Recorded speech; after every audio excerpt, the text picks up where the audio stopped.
Good evening, everyone. Welcome to the regular meeting of the Aylmer Town Council for Wednesday, March the 18th. Noting everybody's present, we begin with a moment of reflection and respect.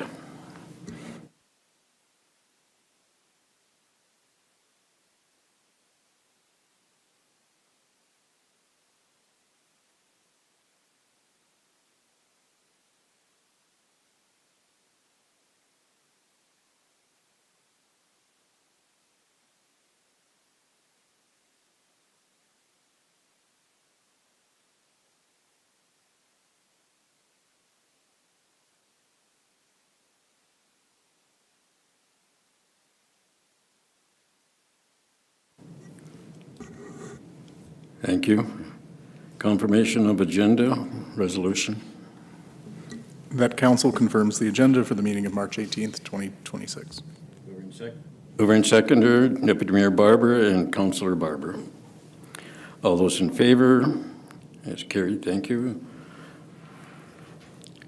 Item 4, are there any declarations of pecuniary interest? Councillor Desrosiers. Thank you. In accordance with the Municipal Conflict of Interest Act, I, Catherine Desrosiers, have a pecuniary interest with respect to Item 14.4, Chief Administrative Officer's Report CAO 16-26, Litigation Against the Town. I therefore declare a disclosure of pecuniary interest and a general nature thereof as follows. The matter relates to litigation involving the town in which I have a personal connection. I do therefore not agree to take part in the discussion of or vote on any question in respect of the matter, and shall not attempt in any way, whether before, during, or after the meeting, to influence the voting in any such question. Thank you. Anyone else?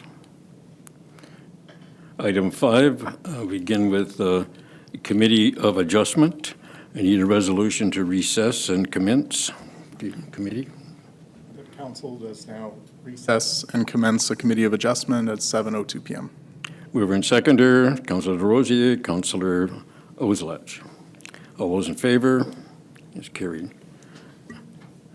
The Committee of Adjustment of the Town of Aylmer is convened to consider application for minor variance A0126 for 202 Fath Avenue.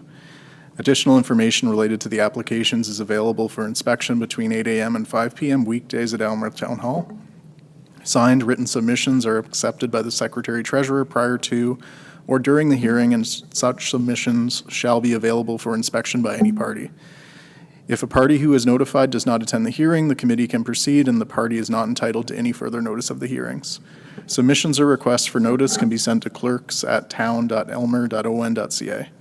A copy of the decision will be mailed to those persons who have attended or are represented at the hearing, and those who have filed a written request with the Secretary for notice of the committee's decision. The committee will receive input in the following order: presentation of the staff report by the Manager of Planning and Development, the agent or applicant, the public, and staff and the clerk. Application 01-26 is made by Tara Muscat and Chris Muscat as owners of the property known municipally as 202 Fath Avenue in the town of Aylmer. The purpose of the application for minor variance is to permit an additional residential unit in the upper level of an existing accessory building. Thank you. Could the Manager of Planning and Development please provide the report? Thank you, Your Worship. The minor variance application you have before you this evening, as already mentioned, is to permit an additional dwelling unit in an existing accessory building. It's important to note that this unit is already in existence in the upper level of this existing accessory building. The owners have already converted this upper level of this building from a storage area to one additional residential unit. It's my understanding this was done quite some time ago. Town staff became informed of this use through a complaint that was filed from a concerned citizen. It's important to note the existing accessory building was legally constructed through permit in 1994. The zoning bylaw in 1994 at the time permitted a maximum accessory building height of 5 meters, and this was measured vertically from the finished grade to the average level between the eaves and the ridge. The height of the existing accessory building based on this regulation is 4.4 meters. Our current zoning bylaw that is in effect today states the maximum height of an accessory building shall not exceed 5.5 meters at its highest point. So again, difference in, from the previous zoning bylaw to the current zoning bylaw on how maximum height is to be interpreted. The existing accessory building has a maximum height of 6.4 meters at its highest point. The owners are seeking relief from Section 3, subsection 1, subsection D of the zoning bylaw to increase the maximum accessory building height from 5 meters to 6.4 meters to permit the additional dwelling unit. The owners have applied for a building permit for the additional residential use unit to be located within the existing accessory building.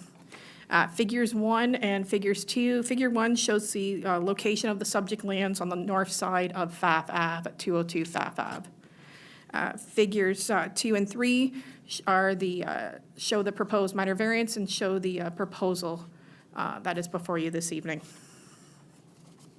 Moving on to the planning policy review, town staff have reviewed this application and town staff have no concerns. As well, it's important to note, at the time of writing this report, no comments were received in writing from neighboring property owners. Moving on to planning policy review, in terms of the 4 tests of the minor variance, does the variance maintain the intent and purpose of the official plan? And yes, it does. Properties designated low-density residential, which permits a range of housing types, including single detached dwellings and accessory residential uses within dwellings and as well as within accessory buildings. The proposed minor variance to permit an increase in maximum accessory building height is in order to permit the additional residential unit, and as such, this does not contravene the official plan policies. Second test, does the variance maintain the intent and purpose of the zoning bylaw? And yes, it does. The zoning for the property, R1B, permits single detached dwellings, additional residential units, and other types of uses. The intent of having a maximum accessory building height measured at its highest point is to provide adequate building and/or structure separation between lots and to provide privacy to neighboring yards, especially when additional residential units are proposed to be located in the upper levels of such buildings. The requested variance is minimal, as the accessory building has been in existence since 1994 and was constructed under the previous zoning bylaw. The owners are proposing no exterior changes to the building to accommodate the additional residential unit. Except for the requested variance, the proposal meets all other R1B zone regulations. The third test, is the variance requested desirable for the appropriate and orderly development and use of the lands and buildings? And yes, it is. The variance will enable the owners to add an additional residential unit to the existing accessory building on the property. The proposed ARU will be located in the upper level of the existing accessory building. The subject lands have sufficient parking to accommodate the existing main dwelling and the proposed additional residential unit, as the accessory building has a double-car garage on the lower level, and the driveway is 24 meters in length, measured from the front lot line. No changes, as I mentioned, are proposed to the exterior of the building. The upper level windows face to the south into the driveway and into the north into the backyard of 54 Moore Avenue. The backyard of 54 Moore Avenue has very tall, mature landscaping along its rear lot line, which provides natural privacy between the lots. The fourth and final test is the variance minor in nature. And it's important to note that we don't look at measurements. It's important to look at impact on neighboring property owners, the environment, and/or the municipal, county, or provincial functions. And the impact from this proposed variance is minimal with respect to the environment, municipal functions, and surrounding property owners. So in conclusion, this variance is desirable for the appropriate and orderly development and use of the lands and meets the intent and purpose of the official plan policies and zoning bylaw regulations, and recommend that the proposed application for the minor variance A01-26 be approved, subject to no concerns coming forward this evening. Thank you. Thank you for that report. Is the applicant present, and if so, do you wish to speak to the application? Do not see anyone coming forward. Thank you. Any members of the public in attendance, if you wish to speak, please approach the podium and give your name. Seeing none. Could the clerk confirm any further correspondence? We have not received any further correspondence. Thank you. All right. Does council have any comment before we move out of the committee? Deputy Mayor Barber. Thank you, Your Worship. To Heather, is the requirement for a minor variance, which would normally be a legal non-conforming situation, mandated because of the change of use from accessory to residential? Yes, that is correct. It's due to the change of use within the accessory building.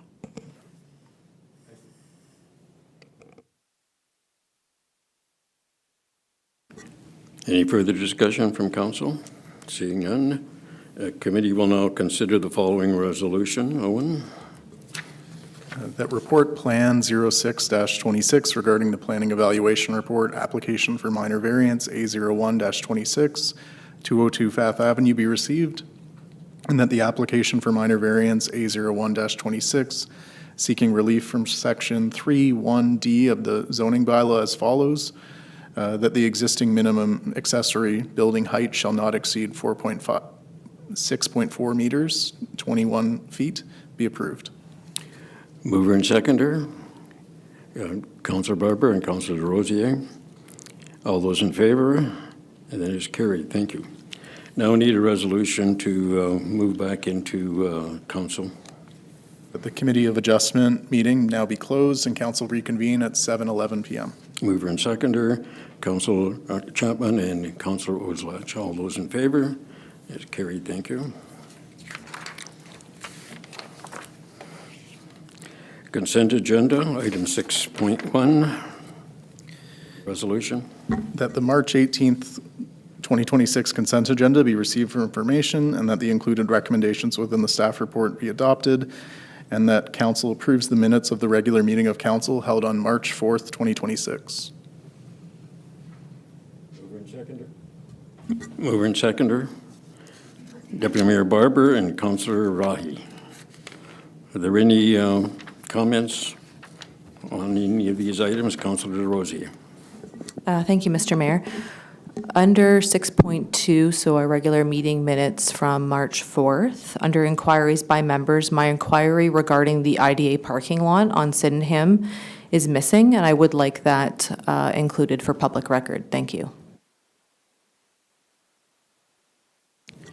Okay, we can add that to the minutes. Fine, thank you. Anything else? Seeing none, all those in favor? That is carried. Thank you. 7.1, Manager of Planning and Development. Have a resolution. That the council of the town of Elmer receive report Plan 07-26 regarding planning evaluation report, application for consent to sever number E2626, and that the application for consent to sever number E2626 relating to the property legally described as Lot 8 south of Sydenham Street and west of Elmer and Port Bruce Gravel Road, registered Plan 74, and known municipally as 124 Sydenham Street West, be supported in principle with recommended conditions for reasons set out in this report, and that this report be forwarded to the Land Division Committee for its review and consideration. Okay. Did I ask for mover and seconder? No. Okay, mover and seconder, and Councilor Chapman and Councilor Barber. All right, we have discussion. I think there's a report coming from the Manager of Planning and Development, correct? All right. Okay, thank you, Your Worship.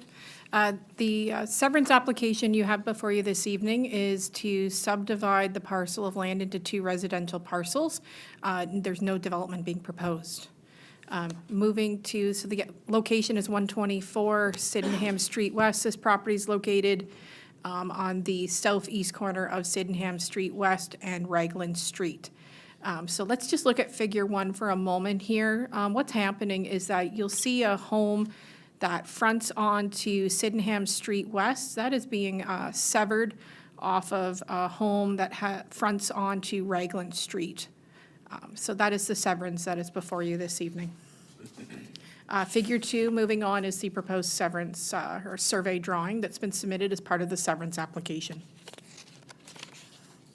Moving on to planning policy review, I reviewed the provincial policy statement, and I can say this proposed severance application is consistent with the provincial policy statement of 2024. In terms of the County of Elgin official plan, this proposed severance application conforms to the county's official plan policies for the town of Elmer. Moving on to the Town of Elmer official plan, I reviewed the policies that apply for the town, and I can say that this proposed severance application conforms to the town's official plan policies. Lastly, moving on to the Town of Elmer zoning bylaw, the property is zoned R2. I reviewed the applicable zoning, the R2 zoning that applies here. It's important to note that there will be a minor variance required to address the deficiencies that will be created as a result of this severance. What's happening essentially is that the home that appears to front onto Sydenham Street West, that due to the severance, it will be classified under the zoning bylaw as having frontage on Raglan Street. So therefore, we have to adjust front yard setbacks as well as some exterior side yard setbacks. We also have to address the setbacks that are existing for the home that fronts onto Raglan Street as well as a result of this severance. Application was circulated to town staff, and we have no concerns with this application.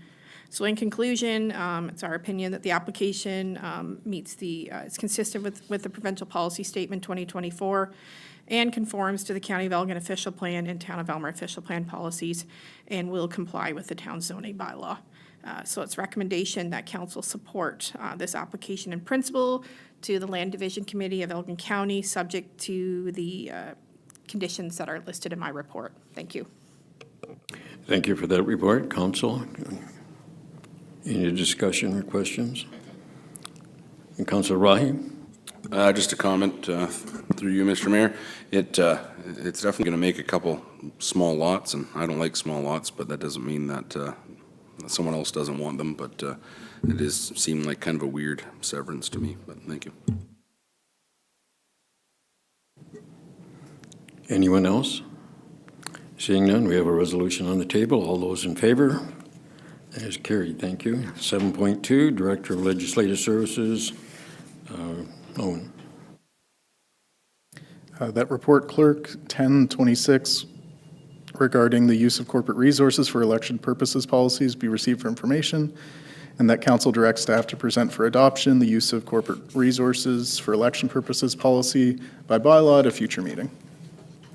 Mover and seconder, Deputy Mayor Barber, Councilor Chapman. Yes. So staff are continuing to undertake the work necessary for the successful administration of the 2026 municipal election.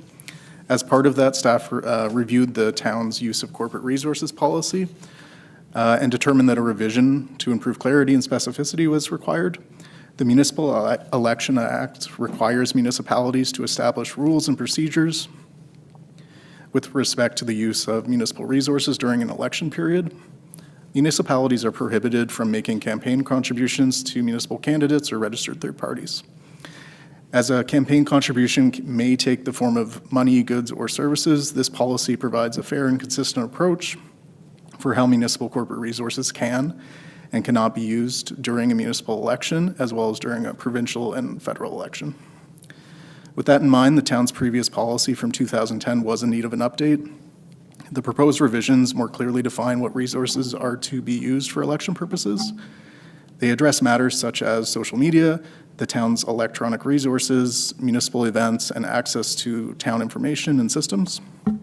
They also add a administrative framework for enforcement and confirm the clerk as the sole point of contact for interpretations, inquiries, and complaints.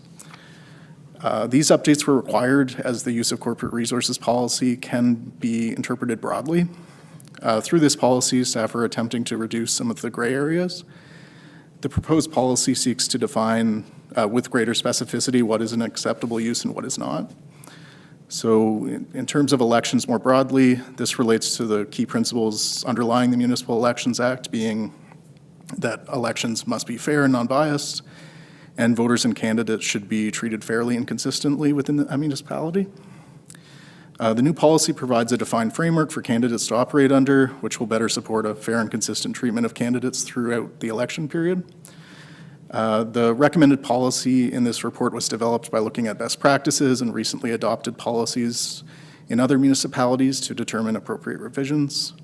To further support compliance and consistency, if council adopts the policy, staff will develop a plain language guide for candidates. And that guide will address common issues and provide examples of compliant and non-compliant approaches and include tips for candidates and members of council on compliance. And we would have that guide ready for the candidate information sessions, which we have coming up shortly. The first of which is next Friday at the East Elgin Community Complex at 7 p.m. in Imperial Hall. And just like with other candidate-related election matters, Legislative Services is going to continue working collaboratively with candidates to assist with compliance. And if council has any questions, I would be happy to answer them. Council. Councilor Rosier. Thank you, Mr. Mayor. I support the intent of this policy. I think it makes, it's good for clarity for incumbent candidates as well as new candidates. In saying that, I do have a few questions for staff. First, the policy restricts campaigning at town and community events, which makes sense, obviously. But could staff clarify whether simply attending community events during an election period where residents would recognize someone as an elected official, a current elected official, would ever be interpreted as leveraging office?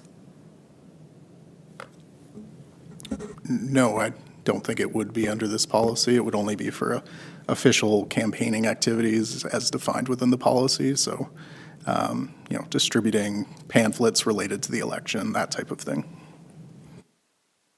Thank you. Follow-up question. The policy gives the clerk authority to issue interpretations or guidance regarding election-related matters. In the 2022 election, I received guidance personally from the clerk asking that I avoid using photos of town hall and other facilities in campaigning material. At the same time, other members who were in the election used photos and videos of town facilities during that same election period. That experience raised questions for me about how interpretations are evaluated and applied. So could staff please explain how guidance under this policy will be applied consistently to ensure that all candidates receive the same direction and expectations? Through the mayor, I'll start with one aspect of this policy, which is about information. And this is a practice that we did apply in the last election. I'm not sure about that specific scenario, but within this policy, it does state if I'm going to be delivering advice to candidates that would be helpful to all candidates, we'll publish it for all candidates on our website and let the candidates know that it's available there. And that is really key to the approach. It's consistency. If we have questions, if we have complaints, we will share the information publicly so that all candidates can benefit from the advice. I don't believe we had any formal complaints last election, but I was not the clerk at the time, so I don't recall.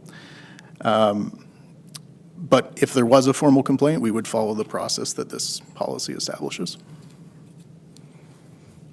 Go ahead. One final question. Thank you very much, Mr. Mayor.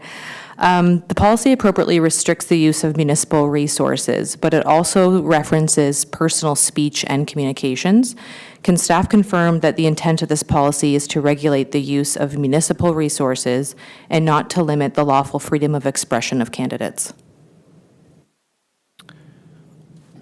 Through the mayor, I would not interpret this policy to limit the freedom of expression of candidates in any way. It is strictly focused on the use of municipal resources as defined within the policy. Any other questions? Seeing none, all those in favor? It is carried. Thank you. 7.3, Director of Infrastructure and Operations, Notice of Class Environmental Assessment. We have a resolution. That's report Operation 06-26 entitled Notice of Class Environmental Assessment, Highway 3, council endorsement be received for information, and that council endorses the comments outlined in the report. Mover and seconder, Councilor Oslak and Councilor Chapman. Terry. Thank you, Your Worship. Through you, staff received the notice of a study for a class environmental assessment for a potential Highway 3 route alternative from St. Thomas to Elmer. The study, or the notice is attached to the report. The study area is shown on the attached map. As you can see there, it's pretty small on the report, but that identifies the study area. The limits extend south of Elmer to approximately Elm Line in St. Thomas, and north of Ron McNeil Line, north of Elmer and St. Thomas. The study has been circulating online and is available for public comment until April 2nd, either in writing or through the website provided on the notice. Staff believe it's prudent for council to receive this information and endorse consolidated comments on the subject. The main comments staff have provided are that the town is generally supportive of a Highway 3 realignment, as long as it's not directly along the municipal border. If the highway were to be routed along the border, it may encourage fringe development, which could affect the downtown core. We do support the need to reroute truck traffic out of the downtown core. With the opening of the St. Thomas Power Co. plant, truck traffic has a potential to exponentially increase. Our current Talbot Street infrastructure cannot support a major influx of truck traffic. Other comments in the report relate to the transportation, or the transmission water main that is routed down the existing Highway 3 corridor, and the other comments are attached to the report. And on that, I'd be happy to answer any questions or comments council might have. Council. Deputy Mayor Barber. Thank you. I think staff has already picked it up, but the easterly boundary at Hacienda Road probably should be pushed further to the east. I think it would be appropriate. Yes, through your worship, that is one of the comments that's in there. I just didn't verbally touch on that, but that is one of the comments on the report, that the study area does not appear to be easterly enough to fully route around Elmer, so that's one of the comments that we'd also like to provide. Councilor DeRosier. Thank you, Mr. Mayor. I just want to express my support for this proposal from the province. I think diverting heavy truck traffic away from the downtown is not only going to reduce the congestion that we have, especially at rush hour, it's going to make our streets safer and create a quieter environment for both residents and businesses, and also protect our municipal infrastructure, like our roads, and make them last a little bit longer. So I look very much forward to reviewing the final assessment when it becomes available. Thank you. There isn't a great deal of information here, Terry, in this particular proposal, because it doesn't talk about, for example, widening Highway 3 all the way to St. Thomas, which is, it just kind of talks about rerouting, so we're implying that it means to reroute around Elmer. Is there any indication at all that they're looking at doing something with Highway 3 between Elmer and St. Thomas? Yes, through you. That is what the study is for, is to look at the reroute of Highway 3 between St. Thomas and Elmer. Other than that, it doesn't provide any more information like you suggested, whether they'd be widening it or fully rerouting. It's just they're sending this out there for public comment at this time, but it does mention the rerouting of Highway 3. So that's basically the only information they provide in the notice. They could reroute it right through Ron McNeil Line. So anyway, just a offhand comment. Anything else? Seeing none, all those in favor? And it's carried, thank you. Item 7.4, Director of Infrastructure and Operations on winter maintenance equipment resolution. That report, Operation 08-26, entitled Additional Winter Maintenance Equipment Sidewalk Unit, be received for information, and that council approves staff to proceed with the purchase and use of the MT6 series trackless tractor up to an upset limit of $30,000, and that council approve of a single source exemption to permit staff to proceed with the procurement from Trackless Vehicles Limited of Cortland, Ontario for a refurbished MT67 unit. Mover and seconder, Councilor Rosier and Councilor Rahi. Terry. Thank you, Your Worship. Through you, this report is related to a business case for an additional sidewalk plow. Staff were asked to provide a report on winter maintenance, and this is the first of 2 reports that will be provided to council. This trackless procurement report is provided first, as the lead times for new equipment are quite long. If we would like to receive a new unit before the next winter season, we need to place the order as soon as possible. There are funds available in the DC Reserve, and the previous DC study included $220,000 for a trackless purchase. For comparison purposes, the town has 41 kilometers of sidewalk, not including the 3 subdivisions that will be assumed in the next couple years. Tillsonburg has 90 kilometers of sidewalk, and they currently have 4 sidewalk units, so that's roughly 1 unit for every 23 kilometers. St. Thomas has 200 kilometers of sidewalk and 6 sidewalk units, so that's 1 unit for every 33 kilometers. So we have, we're currently at 41, so we're a bit behind in that regard for a unit per kilometer. With the purchase of another unit, we would be on the average with the area for the number of units and put us in a good position for the future onboarding of new subdivisions. I'll admit it's a bit of out-of-box thinking on this one. Staff have been investigating the options, and a trackless series plow is the optimal piece of equipment for our operations. We currently have an MT67 unit, and any attachment would be interchangeable with a new unit.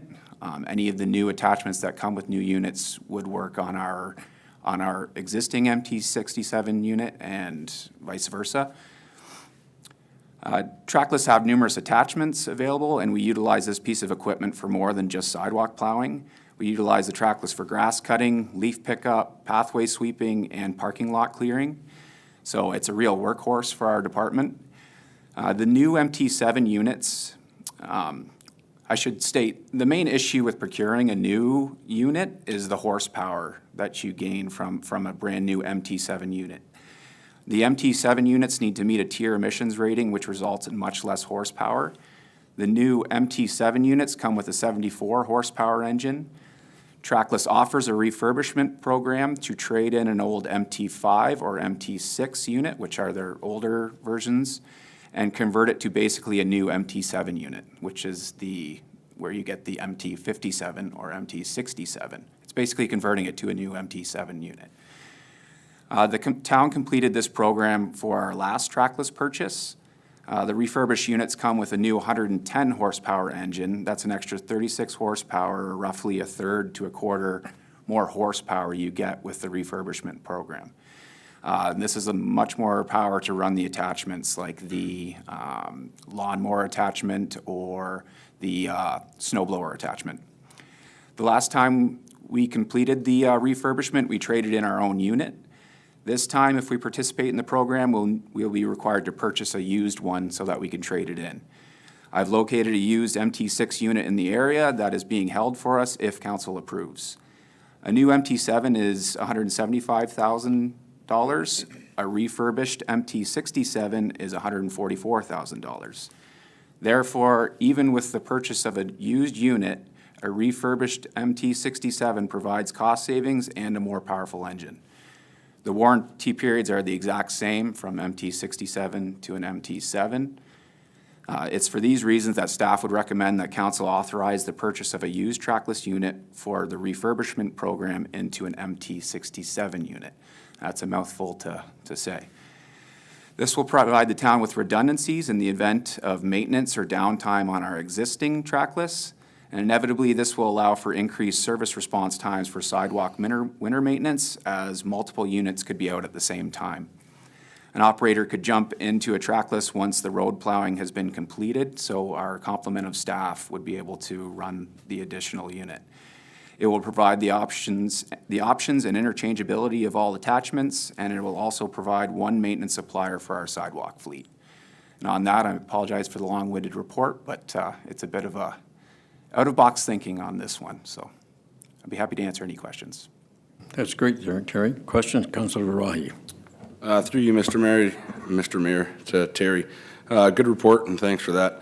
I will beat up on it just a little bit. I don't necessarily agree 100% that a skid steer would be as dangerous as you're saying.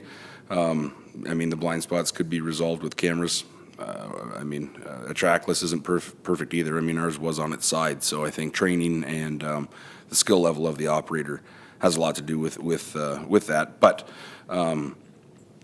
I do think trackless is a good way to go. They're a well-built machine. They're meant for municipal, municipal work, and having one machine or two machines that is interchangeable, I think is interchangeable. Hopefully, parts and attachments, I think is pretty key. They used to do it with transport trucks all the time. I think they called it a glider, and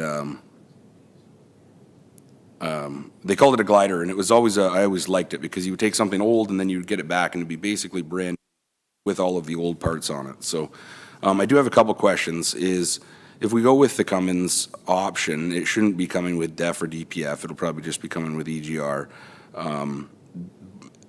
So that I guess is a question. And then does it come with, like, when it's refurbished, is it basically everything? So right from tires and rims to the wiring harness and all electrical components.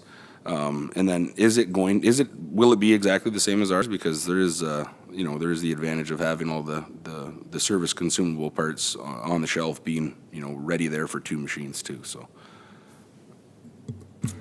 Terry. A lot of questions there, Terry. Thank you. Through your worship to Councillor Rahi. They're all great questions. Sounds like you know your stuff about all this, but it will essentially be, so we currently have an MT67 unit. We did the exact same refurbishment program. So it would be almost identical to that.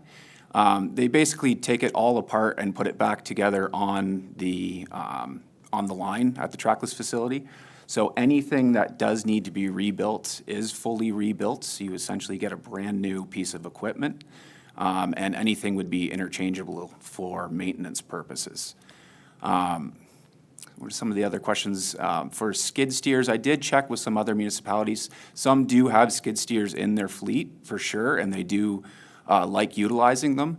They don't use them for municipal sidewalks, so to speak, or anything like an RTO road like Talbot Street, just because of some of those quick turning issues with operators, but they do love them for clearing PXOs, mailboxes, bus stops, things like that. Municipalities do typically use them and like them for those operations, but they go straight there and clean up those specific areas. Generally, they're not really used for sidewalks. I spoke with several different municipalities on there, just seeing if anyone would use skid steers for that purpose. I'm not sure, did that answer all the questions? Was there anything else? Yeah.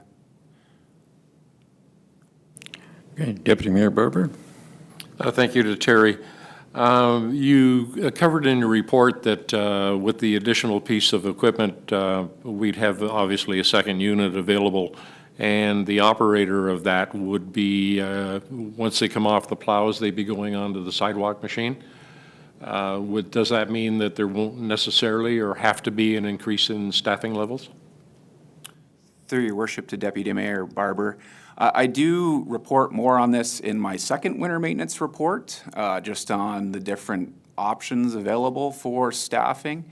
But for this additional unit, no, we have the staff now that would be able to use it.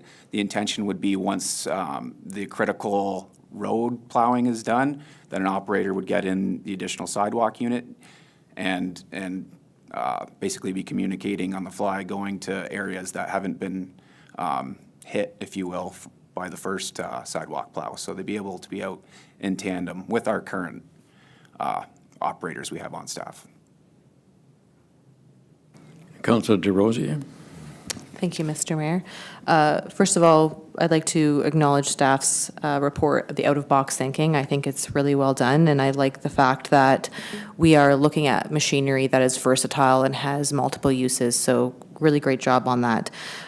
Two very simple questions. One, from an operational perspective, and this is personal clarity. Are these units serviced in-house, or are they through an external provider? And maybe we triage our repairs? I don't know. I'd like some clarification on that. And then secondly, is this machine diesel or gas? Through your worship to Councillor Desrosiers. The first question, sorry, what was the first question again? It was servicing. So we do, majority of our repairs, if we can, we do them in-house for small repairs. Anything large we'll send out to Trackless or another service provider. The problem is if anything substantial comes up, and we only currently have one unit right now, it's down. So we need to fix it as quickly as possible. So any small services we tackle in-house, but anything large, we like to get them fixed as quickly as possible. And if need be, that would be sending it out to get the maintenance done. This unit, that's a great question. I honestly would need to research that a bit more. I believe it is gas, but I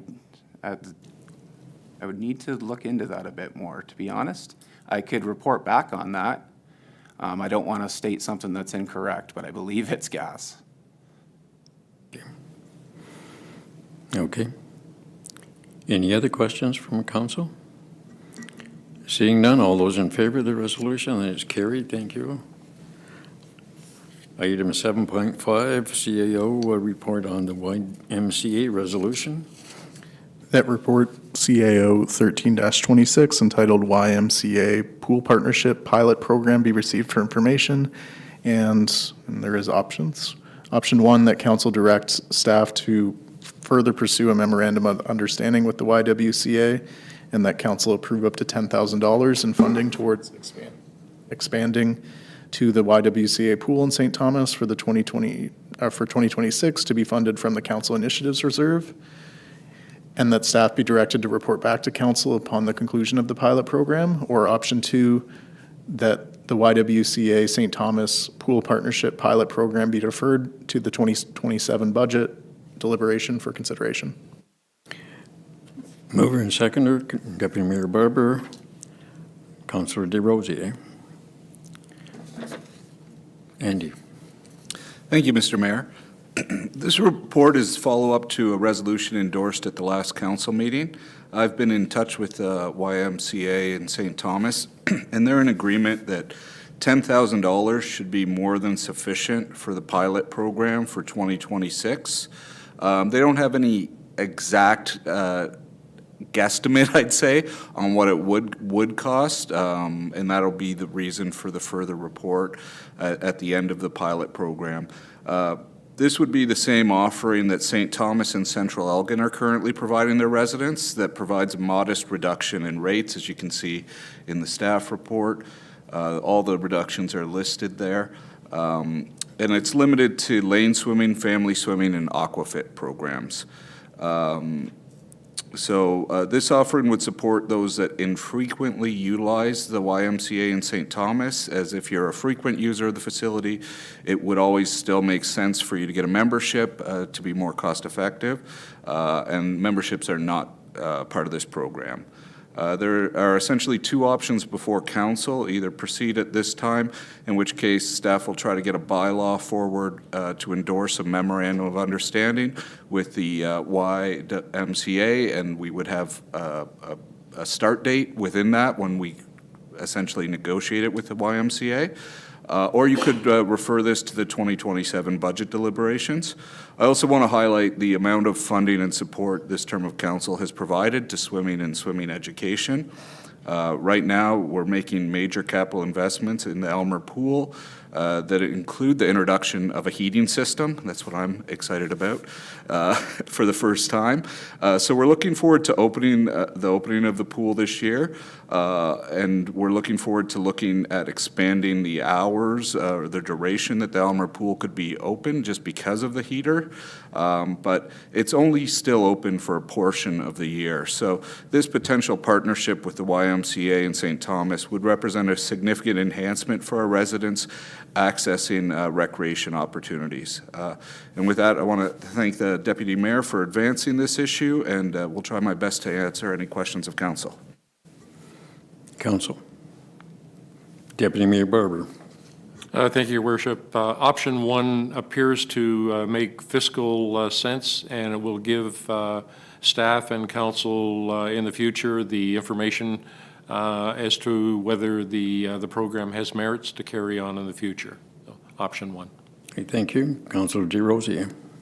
Thank you, Mr. Mayor. I would also agree, option 1, I feel it aligns with our strategic priorities and our initiative fund. Thank you.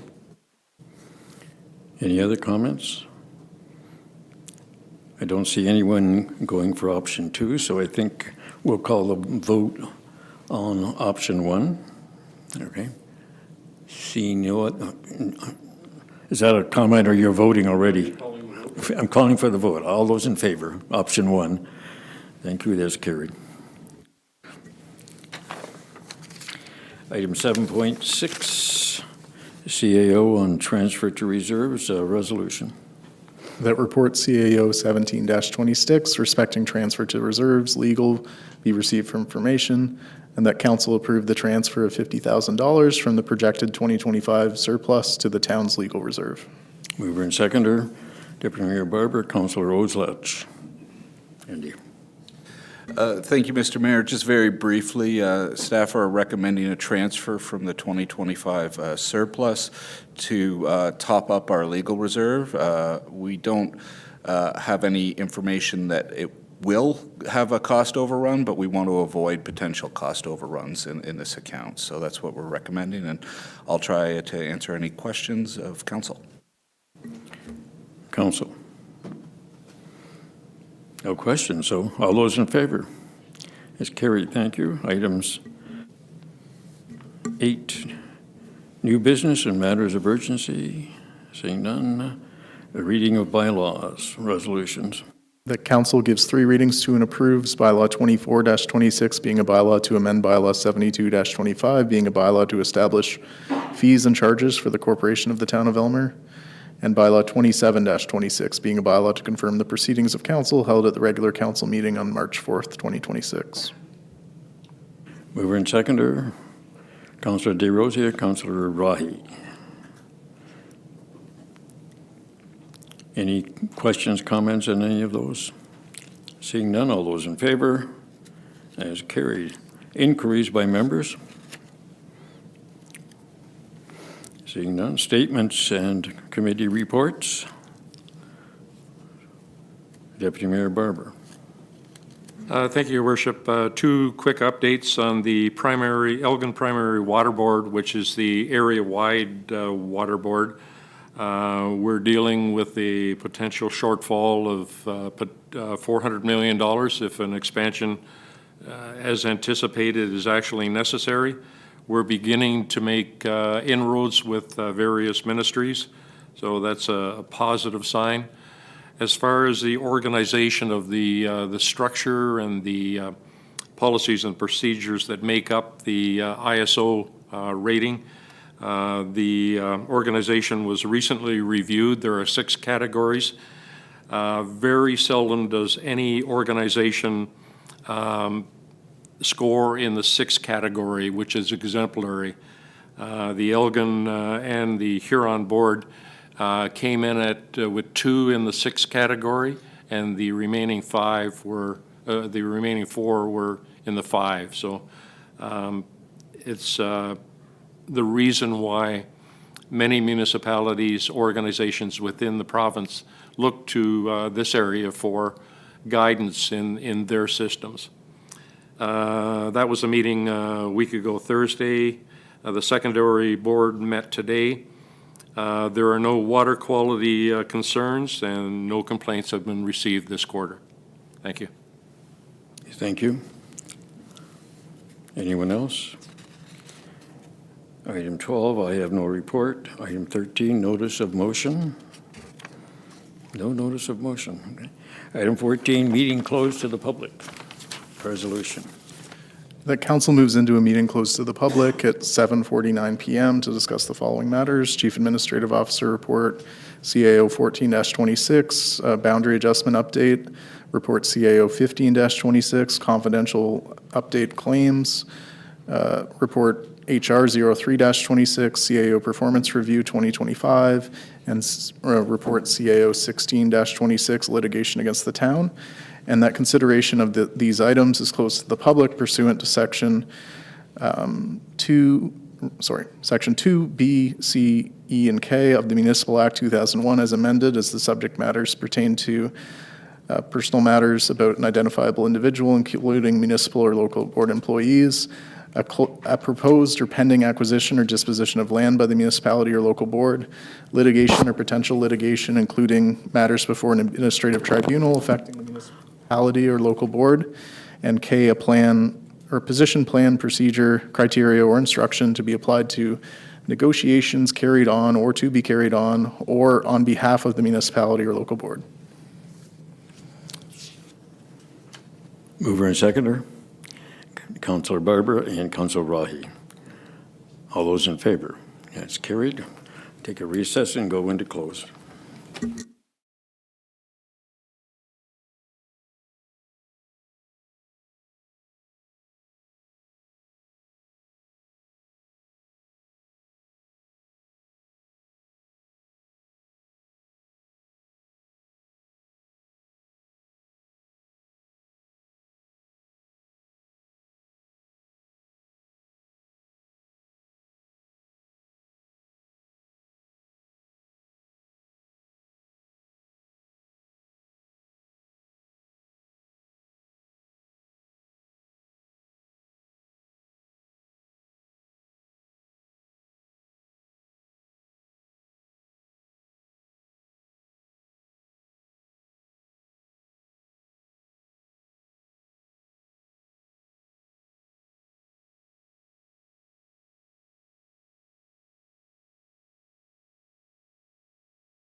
Welcome back, everyone.